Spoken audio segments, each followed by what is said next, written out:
Olá, sejam todos muito bem-vindos em mais um programa Café de Negócios e hoje eu estou aqui com o Carlos Santos, um empresário do segmento da comunicação que vem nos contar uma incrível história empreendedora e inspiradora.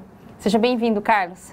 Muito obrigado, Érica. Eu fico feliz, agradecido mais uma vez com a oportunidade de compartilhar com você e por meio da TV com as pessoas para eles me conhecerem mais um pouco. Carlos, para que os nossos telespectadores possam te conhecer um pouco mais, quem é o Carlos? Bom, o Carlos é um cara da Bolívia, que chegou aqui há 5 anos e que teve uma vida marcada, eu acho, por um ponto muito importante que é a família. A minha família, composta pelos meus pais, meus irmãos, é uma família muito unida, que crescemos muito juntos, junto com primos, com tias. Então é uma coisa que marcou muito minha infância, né? Porque eu fiquei brincando muito com eles e ajudou a ser quem sou agora aqui no Brasil e que passei por algumas outras histórias também. Durante toda a sua infância você morou na Bolívia? Sim, eu morei na Bolívia até meus 23 anos de idade. Até os 23? Depois eu vou. Me conte então um pouco como foi sua infância, o que você estudou, como foi a sua adolescência, para o pessoal lá de casa te conhecer. Bom, eu morava num bairro, vamos falar assim, residencial em La Paz, na capital, na segunda capital da Bolívia, né? Porque a Bolívia tem 2 capitais, mas isso é política, a gente não vai falar. Não. Eu morava em La Paz, junto com meus irmãos. Eu tenho um irmão mais velho, eu tenho um irmão menor e uma irmã caçula. Que essa irmã caçula é outro ponto importante na minha família. Por quê? Porque minha família está composta também pelo meu pai e minha mãe e pela minha babá. Minha babá, para vocês saberem, é aquela mulher que quando você pega na internet e coloca mulher da Bolívia, sim, sai aquela foto daquela mulher do altiplano, sim, com vestimenta típica, e ela chegou em casa há quase 40 anos, mais de 40 e poucos anos, e ficou lá. E em determinado momento da vida dela, uma das irmãs dela teve 2 filhas gêmeas, e a mãe morreu. E minha babá adotou uma dessas meninas, e essa menina mora conosco até agora. Com meus pais, né? Porque sim, eu estou aqui fora. Você era criança nessa época? Exatamente. Eu tinha 13 anos quando ela chegou. E foi um momento muito importante. Por quê? Porque nós éramos 3 homens. E chegou uma menina. E aí como que você, que viveu a vida inteira jogando bola, vai jogar agora com uma menina, vai brincar com uma menina? E ajudou muito na sensibilidade, e ajudou muito para a gente entender que o mundo pode virar e pode mudar em qualquer momento. Que a gente não aguardava. Aquela sexta-feira a minha babá saiu de casa sozinha e na segunda chegou com uma filha.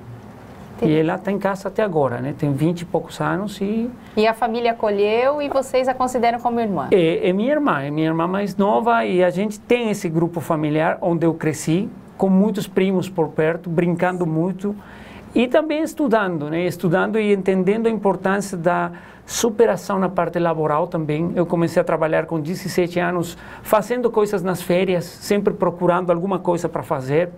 E foi assim, eu estudei numa escola católica na Bolívia, onde eu fiz muitos amigos bons, que até agora eu mantenho contato. E depois foi a fase da faculdade, mas a infância foi marcada pela família, pelo esporte e sempre pela comunicação, que a gente sempre estava vinculada nesse mundo. Você acha que o resultado do que o Carlos é hoje, muita coisa é a família? 100%. A importância da família? Eu acho que 100% família. Hoje, eu estou aqui, muito longe de casa, todo mundo ficou lá, mas graças a Deus a tecnologia evoluiu de tal forma que eu consigo pegar o telefone e ligar para meu pai, falar com vídeo e conhecer meus sobrinhos que eu não conheço pessoalmente, falar com eles. E sempre tentando chegar perto deles, porque família, para mim, é tudo. E é isso que eu tento fazer agora aqui com a minha família também. Entendi. E, Carlos, e depois? Adolescência, faculdade? Na adolescência, eu era um cara que na escola, eu era todo o contrário do meu irmão mais velho. Ele era bom, com isso eu acho que eu falei tudo, né? Eu aprontava demais. E aí chegou uma fase em que eu escutava muito do meu pai: cara, você não pode ser igual que seu irmão.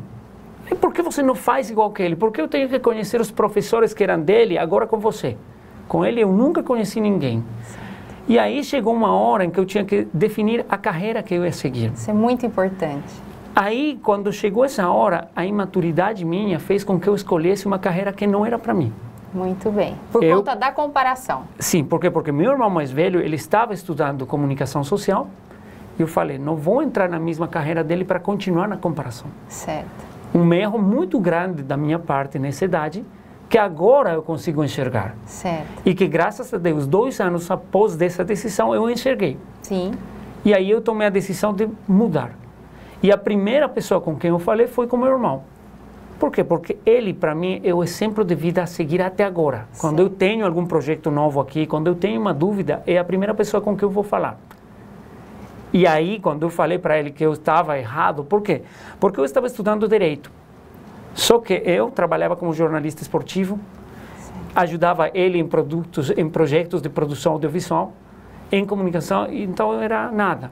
Sim. E aí eu tomei a determinação de sair da faculdade, que era uma faculdade privada, meus pais estavam pagando para mim, e eu falei para eles, agora vocês não vão pagar mais. Quem vai pagar a faculdade sou eu, porque vocês já fizeram a sua parte e o erro foi meu. E agora eu vou fazer alguma coisa para poder pagar essa faculdade.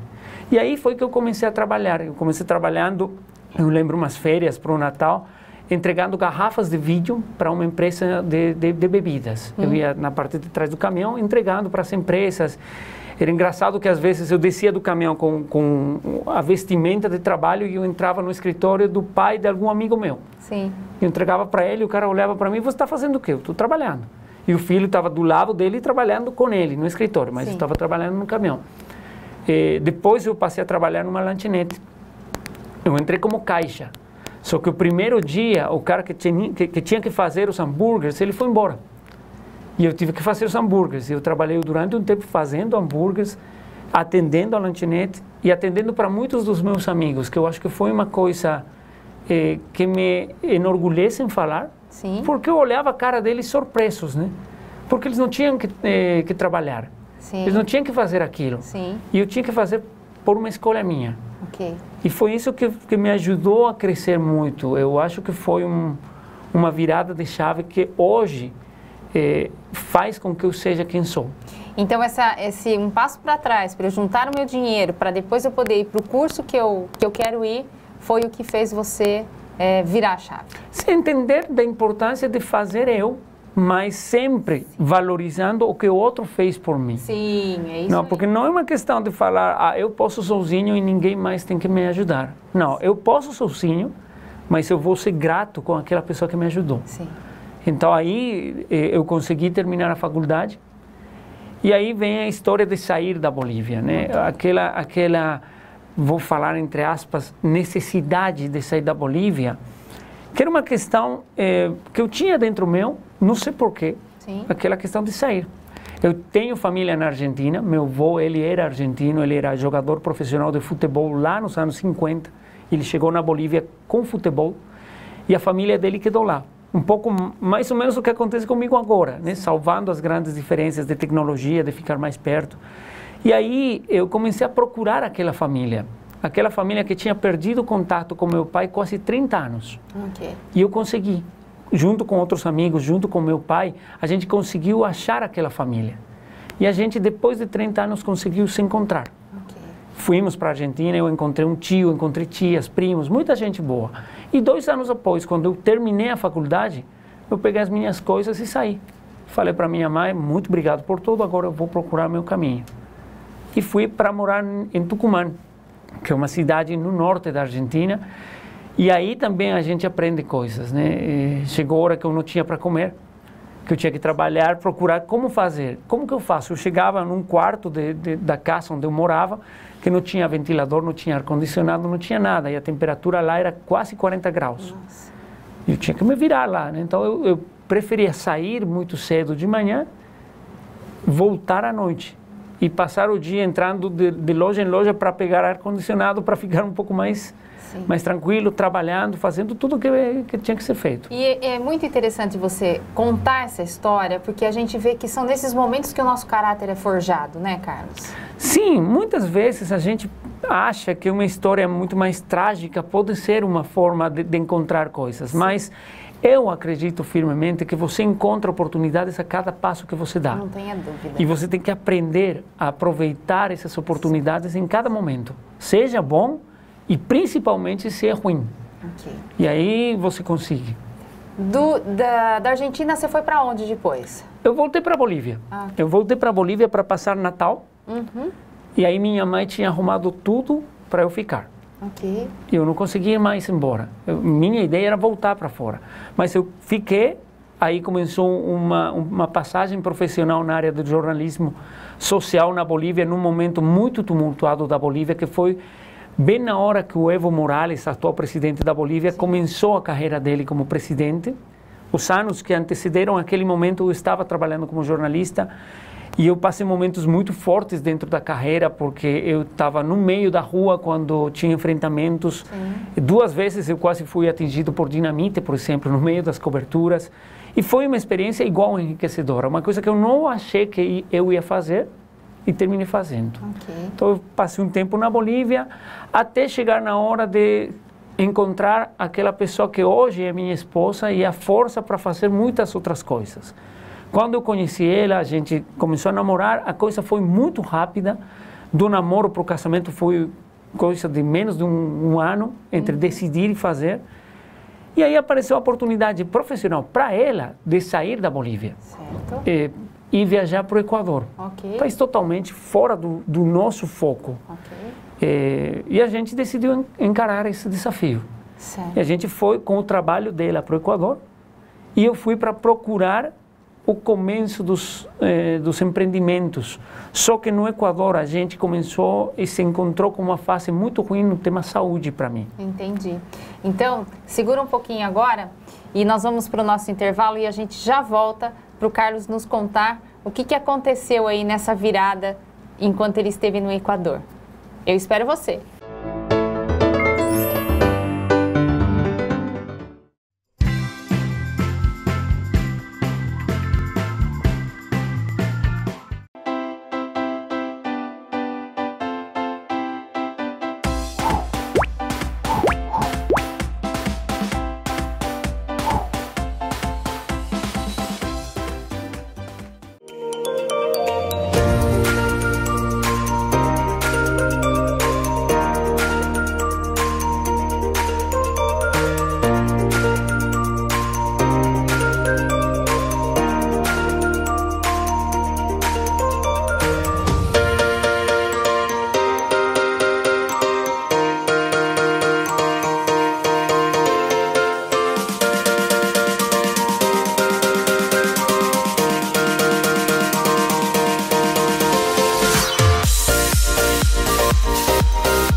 Voltamos então em mais um programa do nosso Café de Negócios. Eu estou aqui com o Carlos Santos, profissional do segmento da área de comunicação, que tem nos contado a sua história e agora ele vai nos contar nesse bloco o que aconteceu com ele, qual foi a sua superação quando ele saiu da Bolívia e foi para o Equador. Bom, isso foi no ano 2007, comecinho do 2007, eu cheguei no Equador com projetos novos para procurar, na verdade, projetos para mim, projetos da minha esposa que estavam em andamento. E ao pouco tempo comecei a ter alguns problemas de saúde, que a gente não entendia o que acontecia. Eram problemas no estômago, dores, eu não conseguia comer muitas coisas e comecei a passar mal. E foi indo, até que descobriram que era um problema de refluxo. Uma coisa que hoje em dia é comum. Só que naquele momento eu estava com menos de 30 anos de idade. Sim. Então não era comum. Pela idade não era comum e pela intensidade do problema não era comum. E foi uma fase muito ruim, de quase 2 anos de tratamento, que terminou com uma cirurgia, mas teve um passo também pelo oncológico de Quito. Sim. E aquela fase foi ruim, né? Porque imagina, a gente novo, sozinhos os dois, num país totalmente diferente. Sim. E ter que ligar para meu pai e falar, pai, o doutor falou que possivelmente eu esteja com câncer. Eu tinha 29, 28 anos. Ao pouco tempo a gente ficou sabendo que a Mariana estava grávida. Sim. E a coisa aí como que complica mais um pouco. Okay. E foi um tratamento longo de muita coisa, de não poder comer coisas, de ter muito cuidado com tudo. A Mariana trabalhando, eu não conseguia trabalhar, eu tive que começar a empreender nesse momento. Sim. Por conta de que eu tive que fazer meus projetos, porque eu tinha que passar no médico, eu tinha que ir para um lado, para o outro lado, e atender a saúde, mas sem descuidar a parte profissional. Ok. No final desses 2 anos, com a cirurgia no meio e com o nascimento do meu filho, a coisa melhorou. Só que foi um processo muito duro. Eu lembro daqueles dias que eu ia para o oncológico sem saber onde que eu estava entrando. E tive uma vez que eu fui atendido na ala infantil. E foi mais duro ainda, né? Porque eu olhava para essas crianças e eu pensava na minha criança que estava vindo. Sim. E eu falava, será que mesmo eu estou com câncer? Aí os estudos foram mostrando que eu tinha um ponto 1 de mudança celular. Certo. O ponto 3 já é câncer. Já é câncer, é. O ponto 1 ainda dá para reverter. Esse foi o momento de respiro, de falar, nossa, ainda bem não está tão sério. Avançado. E aí começou o tratamento para isso, reverteu, foi a cirurgia e com o passo do tempo eu melhorei. Mas teve que fazer muito sacrifício na parte de educação alimentar. Eu perdi quase 11 quilos naquele período de tempo. Ainda bem, eles não voltaram mais. Sim. Mas foi um momento difícil, foi um momento muito complicado, de medo principalmente daquilo que vai vir. O que acontece se eu não estou aqui? O que acontece se isso aqui complica mais e a gente tem que deixar tudo aquilo pelo que trabalhou para voltar? Okay. E foi assim, foi um período de tempo muito complicado. No final meu filho nasceu e aí mudou. Mudou porque foi maravilhoso. Tudo aquilo que era ruim passou a ser positivo por conta de que tinha uma pessoa para mim. Okay. Tinha uma pessoa na minha responsabilidade mais direta, né? Sim. Um espelho. Eu tinha que ser um espelho para ele. Okay. E a gente começou a focar nele, começou a trabalhar para ele. A saúde parece que voltou junto com ele e fomos melhorando. E decidimos voltar para a Bolívia. Por conta de que a gente se sentia um pouco com insegurança, né? Será que a gente vai conseguir educar uma criança sozinho, sem experiência nenhuma? Ele nasceu no Equador? Nasceu no Equador, ele nasceu em Quito. Em Quito. E a gente voltou para La Paz. E em La Paz os problemas voltaram. Uhum. Por conta talvez da altitude, por conta talvez da geografia e por conta de outras situações ruins, que às vezes eu lembro que meu pai falava assim, quando acontece uma, acontecem 3. Sim. E vai uma atrás outra. Aí chegou uma fase ruim na parte de negócios, a gente entrou numa pegada com o cara, passou a mão em nós, perdimos dinheiro, a saúde complicou de novo, meu filho crescendo, eu trabalhando, a Mariana trabalhando, e aí chegou um momento diferente quando ficamos sabendo que a Mariana estava grávida pela 2ª vez. Isso na Bolívia? Na Bolívia. No ano 2012, a Mariana estava grávida. A gente começou a desfrutar e a curtir muito dessa experiência novamente, meu filho aguardando o irmão ou irmã dela. E a gravidez da Mariana teve alguns sinais de que mostrava que alguma coisa não estava certa. Mas nada que alarme, nada que fale de prestar mais atenção. Aí, em maio de 2012, minha filha nasceu, depois dos 9 meses, e no começo estava tudo certo. No começo eu falo horas. Por quê? Porque horas depois ela começou a apresentar alguns problemas.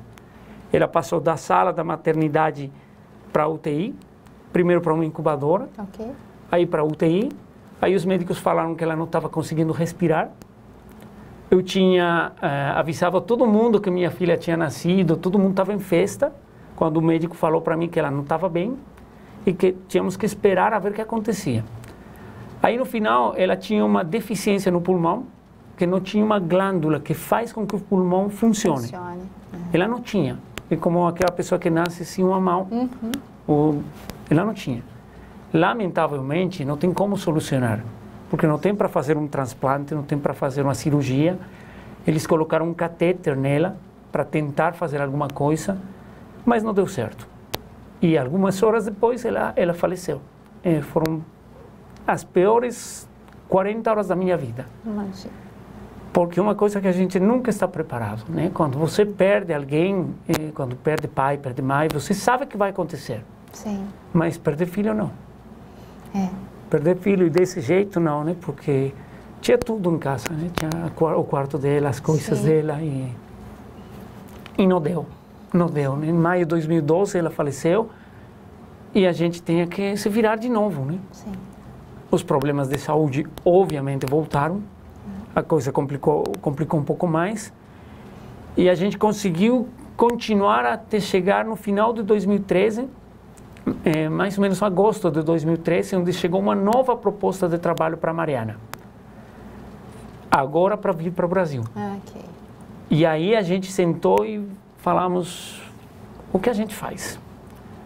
E aí olhamos para trás e vimos. No Equador a coisa foi boa.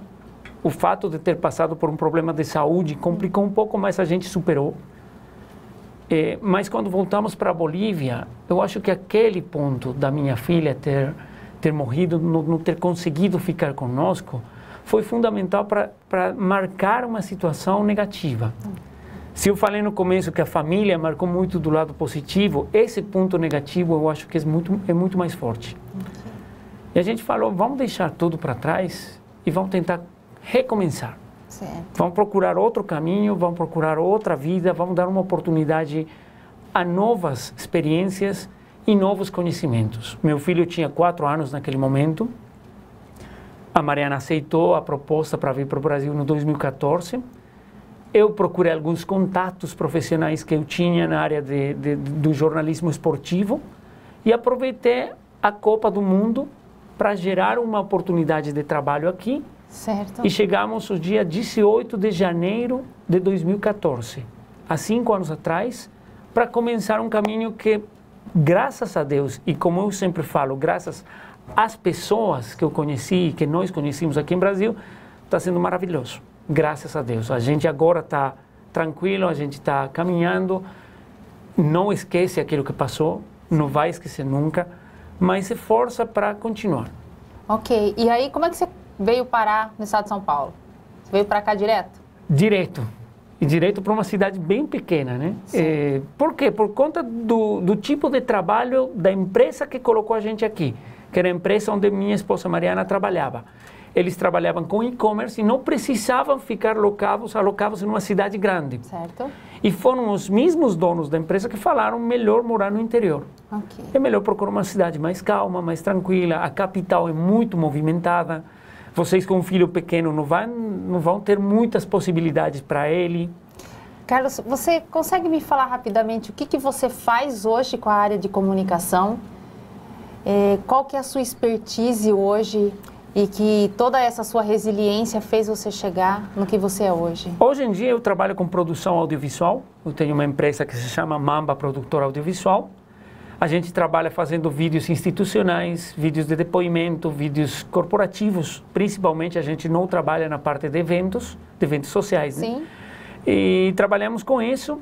E, por outro lado, tenho a possibilidade também de estar passando algumas horas de aulas em outras especialidades da comunicação estratégica, comunicação corporativa, mas principalmente minha atividade hoje é a produção audiovisual, produção de vídeos focados para meias e pequenas empresas. Se você fosse dar algumas dicas para os nossos telespectadores, as pessoas que têm essa vontade de sair do país, o que você falaria para esse pessoal? Vale a pena, não vale? Qual foi o que você aprendeu com tudo isso? Faria tudo de novo, não faria? Faria cada coisa mais uma vez. Sem dúvida, eu faria de novo. Para quem tem essa vontade, é questão de perder o medo, que essa é a parte mais difícil. É questão de ver de frente para o desafio e encarar ele. Você é mais forte que o desafio, sempre. Você tem condições, você tem características próprias e você tem que saber aproveitar aquilo. Eu lembro de um amigo que falava para mim, cara, quando a gente está numa reunião e você fica em pé, eu sinto até inveja de você porque todo mundo olha para você quando você começa a falar. Na verdade, eu não sei se é porque ninguém entende o que eu estou falando ou simplesmente o fato de ser estrangeiro, né? Sim. E aquele sotaque diferente, aquela forma de falar diferente, deu para mim a possibilidade de identificar aí um diferencial.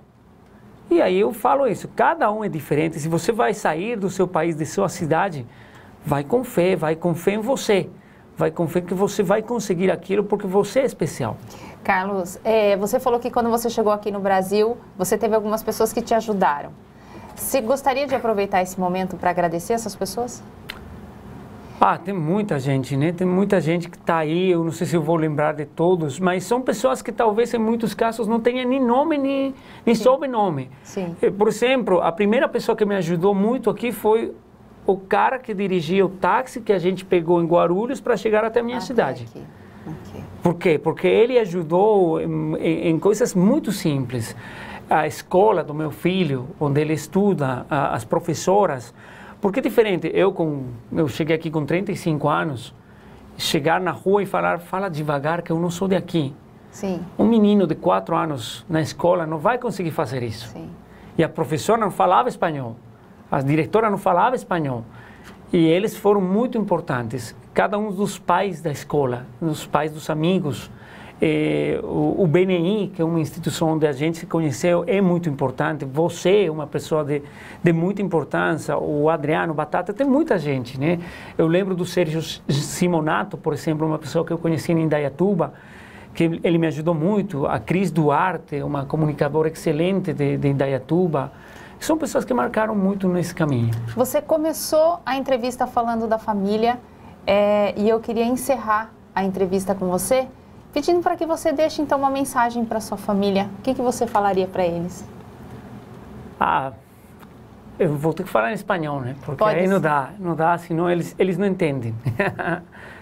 É simplesmente agradecer. Sempre estiveram comigo, sempre estão comigo e são o pilar mais forte que eu posso ter. O hecho de estar aqui sendo entrevistado fora de nosso país muestra que hicieron um bom trabalho. Y ustedes, mis hermanos, mis papás, Justina, que es mi papá, mis abuelas, abuelos que no están más conmigo, mis sobrinos, todos son parte fundamental de cada cosa que nosotros hacemos aquí y es mandarles todo mi corazón en cada paso que doy. Carlos, obrigado, Erika. Muito obrigada pela oportunidade de conhecer você, de conhecer a sua história. Que Deus possa cada vez mais abençoar você e que você prospere ainda mais aqui no Brasil. Muito obrigado, Erika. Eu sei que as coisas vão dar certo, porque tem gente boa aqui no Brasil. E tem que acreditar nisso. As pessoas são as que fazem o lugar, não é o lugar, são as pessoas. Muito obrigada. Espero que vocês aí de casa tenham aproveitado, tenham curtido essa história e que seja para você uma história não só empreendedora, mas inspiradora. Eu te vejo no próximo programa. Até lá!